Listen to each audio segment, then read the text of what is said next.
In front of me is Samsung Galaxy A26 and today I would like to show you how you can switch on and use one-handed mode. Begin by opening settings and scrolling to hit advanced features. Then tap on one-handed mode, use the switcher at the top to activate it and pick one of those options to reduce display size with, gesture or button. Then follow all of the instructions below the chosen one. In my case, double tap the home button. As you can see, after that, one-handed mode was successfully enabled.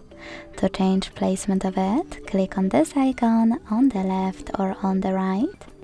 Hold this line at the top and drag it. And you can also hold one of its corners and drag it to scale it. To go back, click on this blurry area. And to disable one-handed mode completely, use the same no blue switcher. Thanks so much for watching. If you enjoyed this video, leave a like, comment and subscribe. Bye!